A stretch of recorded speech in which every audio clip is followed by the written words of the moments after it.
하는 사탄주의, 그리고 신사도라고 하는 사탄주의, 자유주의라고 하는 사탄주의, 신정통주의라고 하는 사탄주의, 그리고 혼합주의, 기복주의, 이런 말로 다 할 수 없는 사탄주의가 난무하고 있습니다. 비성경이고 비신학적인 그런 잘못된 사상들이 판을 치고 있습니다. 하나님, 우리를 긍휼히 여겨 주옵소서.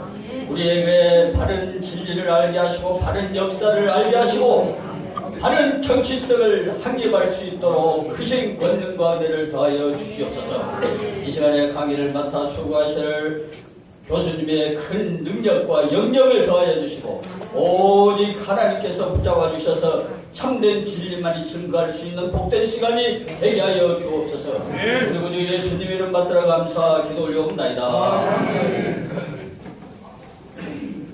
네, 이 시간 강해줄 교수님은 자신대학원대학교 전 총장이신 나영화 박사님 나오시는데 한국교회의 성경개혁이라는 주제로 말씀을 전하시겠습니다. 나오실 때 할렐루야로 환영하시겠습니다. 할렐루야.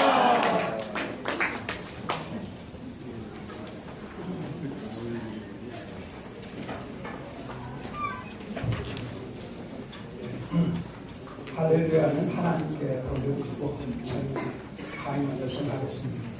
여러분 받으신 그 유인물을 다 보시면은 그걸 읽어가면서 말씀을 드리겠습니다. 이 오전 앞 시간에 발표하셨던 박영 목사님은 저 신학교 공동목사님께서 같은 교실에서 3년간 공부하면서 앞자리 굉장히 안전을 함께해서 오늘 여기 와서 보니까 반갑습니다. 여러분들이 박 목사님의 강의를 통해서 많이 은혜 받을 수 있고 제가 드리는 이 말씀은 강의는 조금은 어려울 수도 있고 쉬울 수도 있습니다. 여러분들이 들으시면서 잘 이해가 됐으면 좋겠습니다. 여러분 원고를 보시면 좋겠습니다. 지난 5월 12일에 1차로 오늘처럼 한국교 이대로 좋은가라는 주제로 예장 특별 세미나가 있었습니다. 그날 설교를 고등건 박사가 맡았고 그리고 논문 발표는 정성우 박사님, 최유훈 박사님, 박영용 박사님 그리고 강초 목사님께서 각각 맡아 하셨습니다.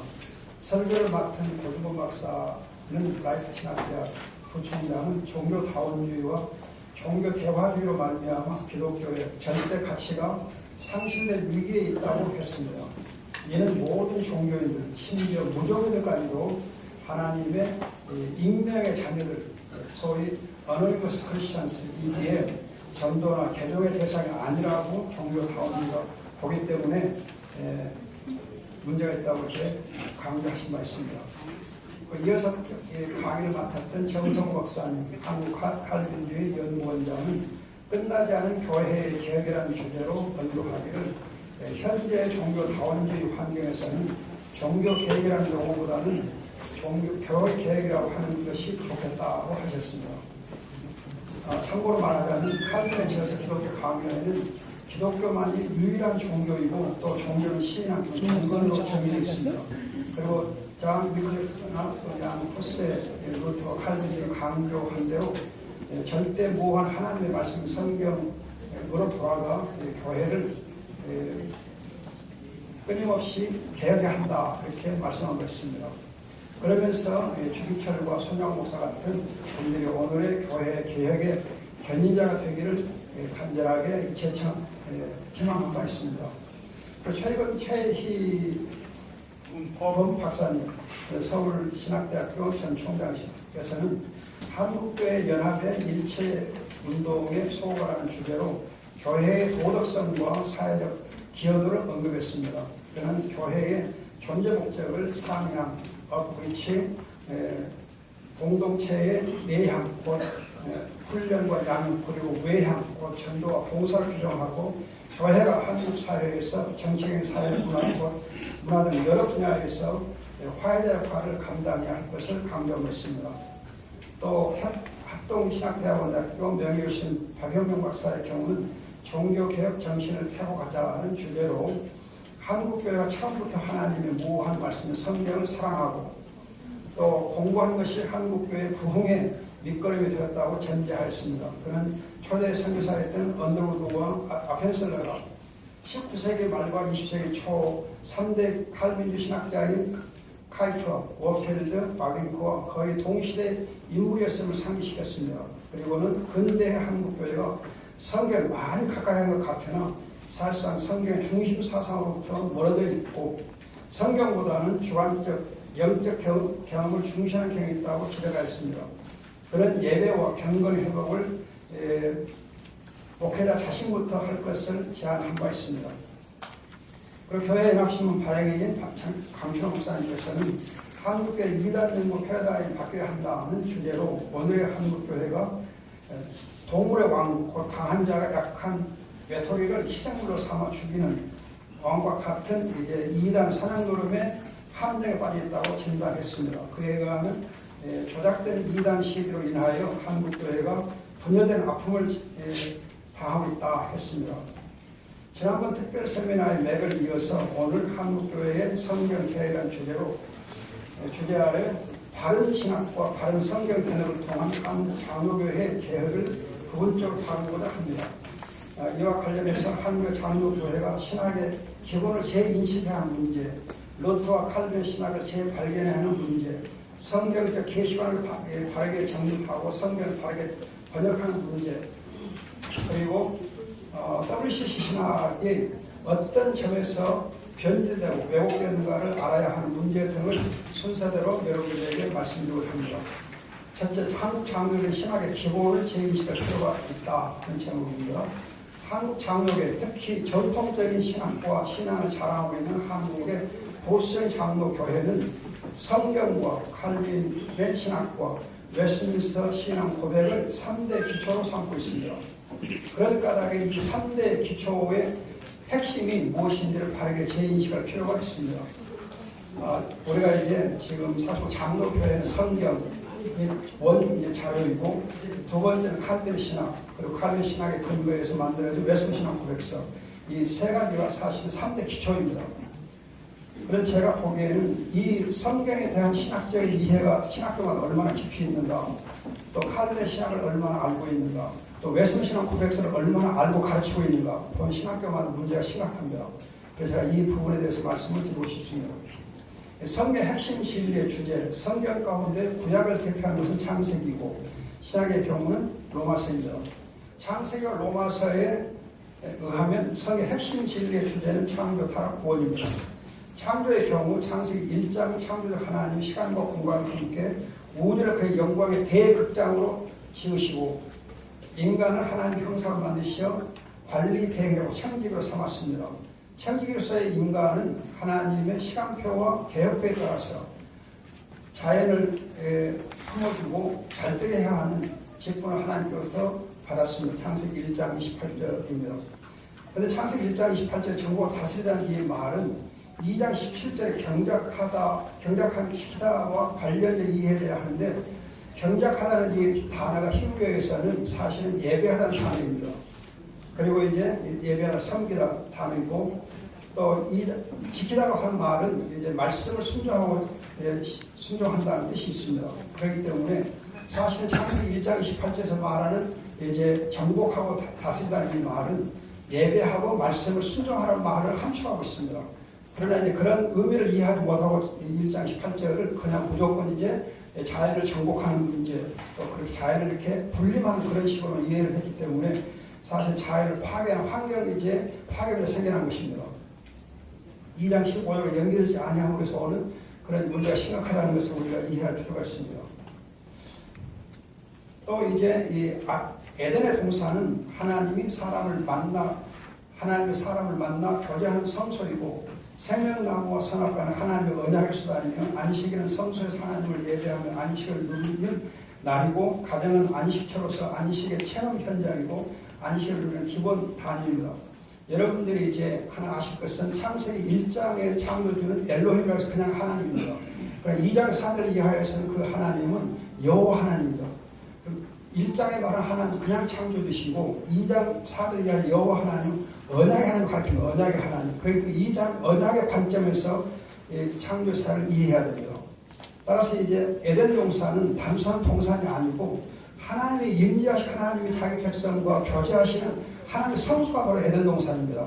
하나님의 성소 에덴 동산을 이해하시면 요한계시록 20장 연결해가지고 볼 때에 여기에서 하나님께서 자기 백성과 함께 언약 가운데서 교제하시고 그 임재 가운데서 자기 백성에게 안식과 생명을 누리게 하시구나 하는 것을 우리가 알 수가 있는 것입니다. 하나님이 창조로 인하여 이 피조세는 하나님 신성한 능력과 영광이 계시되어 있고 하나님에게는 사람에게는 하나님만한 지식이 있는 것입니다. 다시 한 번 더 말씀드리면 1장의 경우는 하나님께서 만든 우주는 대극장에 해당, 대극장은 하나님의 영광과 하나님의 능력과 솜씨를 이제 보여주는 그런 이제 창조의 사역이 강조된다고 하면 2장은 하나님의 성소로서 하나님의 임재와 언약과 또 예배 그것이 강조되는 창세기 2장입니다.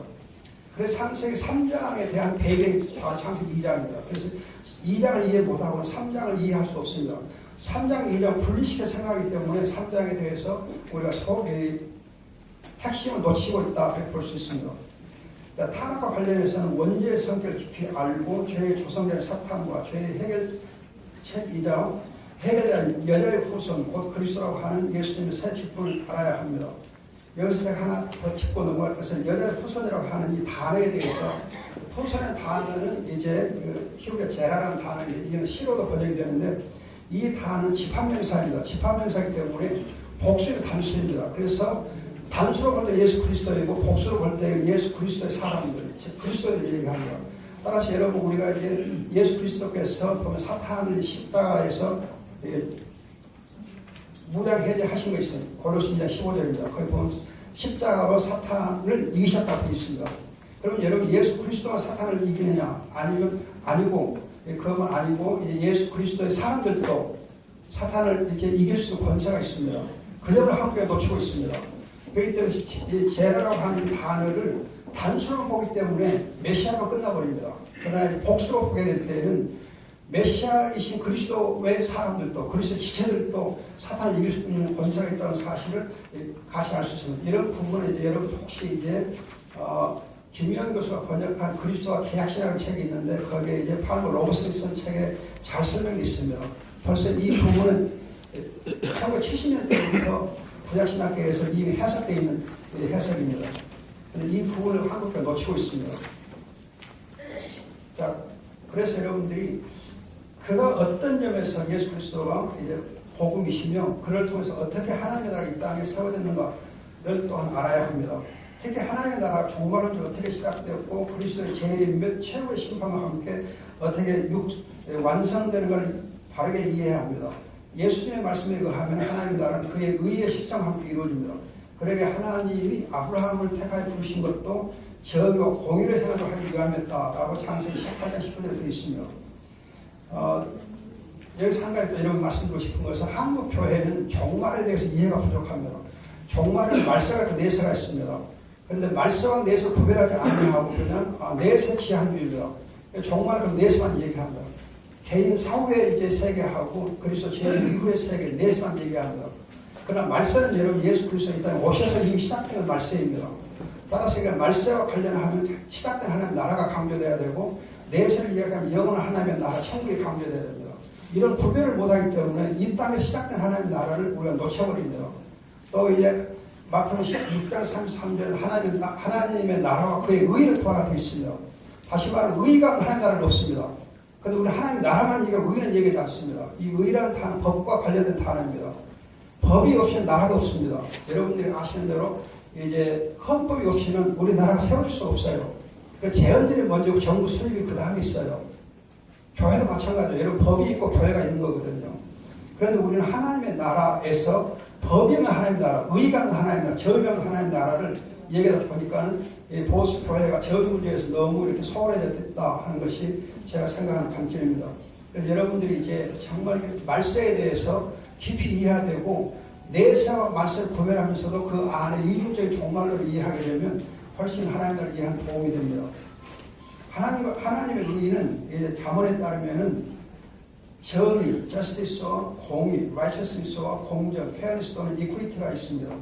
정의는 은혜와 함께 하나님의 말씀의 법에 따라 옳고 그름을 판단하는 법칙이고 공의는 인애로 허물을 덮어 바르게 세워주는 것 인치이며 공정은 긍휼을 베풀어 가난하고 약한 자의 아픔을 함께 나누는 가운데 상과 복을 누리게 하는 덕치입니다.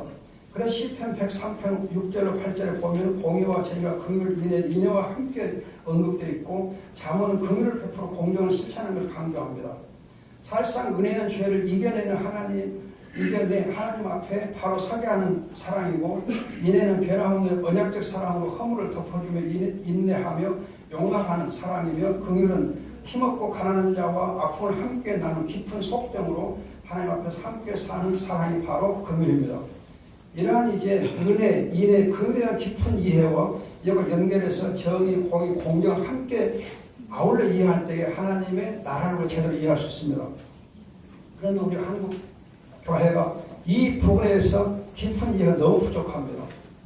그래서 하나님 나라를 추상적으로 생각해요. 추상적으로.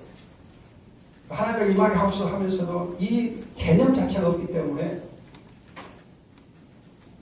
기독교가 제대로 영향을 발휘하지 못한다고 볼 수 있습니다. 이런 까닭에 바울은 하나님 나라를 세우는 복음이 바로 예수 그리스도인 것과 그 복음이 구원에 이르게 하는 하나님의 능력이며 그 하나님의 나라는 성령 안에서 의와 평강과 기쁨이라 했습니다. 또한 하나님의 나라를 위하여 복음이 필요한 것은 사탄만으로 말미암는 불경건과 불의와 우상숭배 같은 죄 때문이요 그 죄의 해결자가 하나님의 의이신 예수 그리스도라고 바울은 강조합니다. 그래서 예수 그리스도는 복음과 하나님의 나라를 선포했고 복음을 선포하고 병든 자들을 긍휼히 여겨 치료함으로 하나님의 나라를 세우셨습니다. 그리고 바울은 예수가 그리스도심을 가르치고 하나님의 나라를 선포합니다. 한국의 장로교회가 성경대로 창조와 타락과 구원 그리고 죄의 해결자신 구원자 예수 그리스도와 하나님의 나라 및 하나님의 의와 사랑 정의, 공의, 공정의 은혜와 인애와 긍휼을 바르게 인식하는 것이 교회 개혁의 첫걸음입니다. 한국의 보수적인 장로교회는 성경대로 하나님 나라와 정의를 연결시켜서 파악하지 못함으로 인하여 1974년에 발표된 로단 언약을 신도음주로 왜곡하고 거부했습니다. 그리고 정의 실현을 소홀히 함으로 해서 개독교로 낙인치는 수모를 당했습니다. 로단 언약은 복음 선포와 정의 실현을 교회가 균형 있게 추구할 것을 선포한 복음주의자들의 자기 반성의 산물이 바로 로단 언약입니다. 제가 1974년에 총신에 입학을 했었습니다. 그때 이 로단이 선포됐는데 총신에서 이것에 대해서 이런 방법 들을 수가 없었습니다. 그리고 이 부분을 이렇게 소홀했었습니다. 그래서 제가 그 후로 최근에 와서 로단 언약에서 더 깊이 알게 됐습니다. 칼빈 신학의 핵심, 한국의 보석 장로교회는 대체로 16세기의 칼빈의 신학과 17세기 칼빈주의 신학과 19세기 후반에 아브라함 카이퍼가 주도한 신칼빈주의를 구별하여 알고 있지 않습니다. 칼빈 신학과 칼빈주의 신학과 신칼빈주의를 그냥 혼동해서 이해하고 있습니다. 칼빈주의의 5대 강령이 칼빈 신학인 것처럼 이렇게 많이 가르치고 있습니다. 알미누스주의와 대립각을 세워 발전된 칼빈주의만을 주로 알고 있을 뿐입니다. 그리고 자유주의 신학과 대립각을 세워 발전된 신칼빈주의의 영역주권 사상을 흔히 강조합니다. 여러분들이 칼빈 신학은 로마 캐톨릭에 반대에 세워진 신학이고 칼빈주의 신학은 알미니안주의에 대해서 세워진 신학이고 신칼빈은 자유주의에 대해서 세워진 신학입니다. 특성이 달라요. 그리고 자유주의 신학과 대립각을 세워 발전된 신칼빈주의 미안합니다. 그 다음 물론 칼빈주의나 신칼빈주의 모두 칼빈의 신학에 뿌리를 두고 있습니다. 그러나 칼빈 자신의 신학은 로마 캐톨릭의 그릇된 비성경적 미신과 거짓된 예배와 대립각을 세운 루터의 종교개혁 원리에 영향을 받아 세워졌습니다. 그런 까닭에 칼빈의 신학은 그의 기독교에 나타나 있는 대로 하나님 아버지를 아는 지식, 특히 아버지의 부성의 파들의 케어를 아는 지식과 그로 말미암은 경건, 가톨리스는 파이어티, 릴리전이 핵심입니다. 칼빈의 신학의 핵심은 아버지 사랑하고 그리고 경건 이 두 단어로 요약됩니다. 하나님과 사람 자신을 아는 참 지식의 지혜를 얻고 그 지혜를 통해 하나님을 아버지와 주님으로 알고 사랑하고 신뢰하고 경건케 됩니다. 그래서 경건이라는 이 단어는 하나님을 아버지로 알고 또 주님으로 알고 사랑하고 신뢰하고 그렇게 순종하는 그런 걸 두고 하나님은 지식이라고 합니다. 그 경건이라고 합니다. 이 경건에서 믿음과 회개가 가능하고 이로써 그리스도와의 신비한 연합이 있게 되고 하나님의 자녀의 권세를 얻습니다. 이 연합에 근거하여 그리스도를 믿는 하나님의 자녀가 의롭다함과 거룩함의 이중의 유익을 얻게 됩니다. 칭의와 성화는 비육한데 햇빛과 햇볕처럼 구별은 되지만 항상 평생을 함께 하는 것입니다. 칭의 없는 성화 없고 성화 없는 칭의가 없습니다. 칼빈 기독교에서 이 둘을 다루고 있어서 칭의보다 성화를 먼저 다룹니다. 여러분 칼빈 신학 정말 주의해야 됩니다. 칼빈 신학에서는 하나님 그리스도와 연합이 원인이 되고 그 연합의 근거에서 이중적으로 얻는 것이 칭의와 성화입니다. 딱 칭의와 성화에 있어서 칭의가 성화의 원인이 아닙니다. 그러나 우리가 지금까지 이제 전신학을 배워오면서 칭의가 성화의 원인을 저만 가르쳐 왔습니다. 그러다 그리스도와 연합이 너무 소홀하게 됐습니다. 또 이제 칭의와 성화를 이렇게 원인과 결과가 하는 것처럼 생각하기 때문에 칭의가 완성된 이후에 성화가 있는 줄 생각합니다. 그렇지 않습니다. 칭의와 성화는 평생토록 같이 가게 되어 있습니다. 이게 칼빈 기독교 강의 핵심입니다. 그래서 칼빈 기독교 강의에서 성화를 먼저 다루고 칭의를 그 다음에 다룹니다. 칼빈이 그 기독교 강의에서 칭의보다 성화를 먼저 다루는 이유가 있습니다. 기독교 강의 초판이 출간된 1536년은 루터가 개혁의 깃발을 든 지 10년 되는 해였고 최종판은 42년 뒤인 1556년이었습니다. 루터는 이신칭의 교리를 가르친 후 15년이 지났을 때 그 교리를 악용하고 왜곡하여 무율법주의적 방종에 빠지지 않기를 독일 교회에 당부하고 있었습니다. 그런가 하면 로마 카톨릭 교회는 칭의 교리가 영적으로 낙태하게 하고 거룩한 생활에 대하여 무관심하게 만든다고 끊임을 비판했습니다.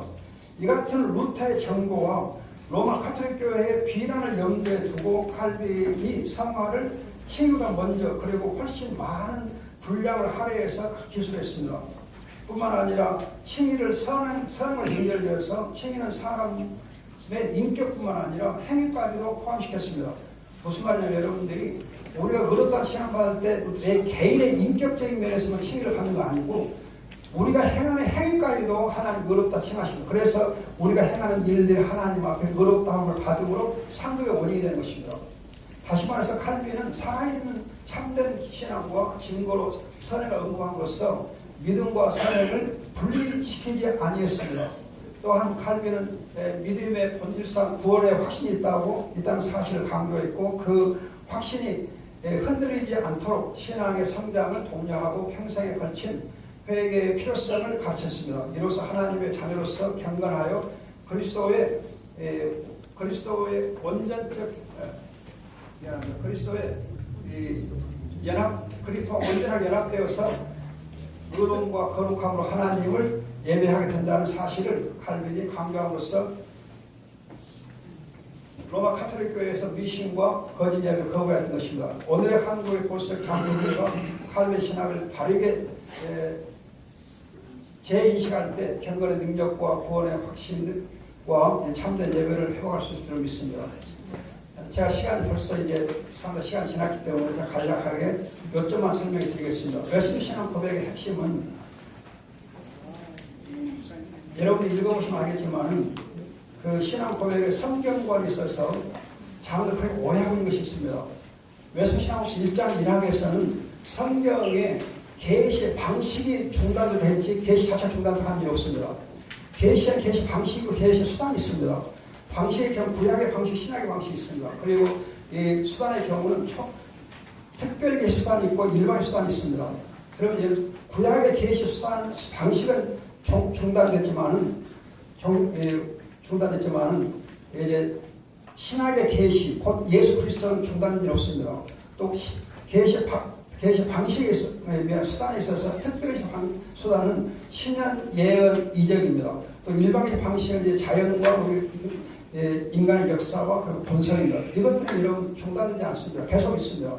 그런데 우리는 이제 1장 1항의 경우 계시의 방식이 구약의 계시 방식 중단을 가지고 계시 자체 중단을 해버린 것입니다. 이것이 한국교회를 엄청나게 이렇게 문제를 많게 만들어버린 것입니다. 여러분 정말 주의하십니다. 계시 방식의 중단, 계시 자체 중단 전혀 다릅니다. 1장 1항 계시 방식이 중단된 거예요. 계시 자체가 중단된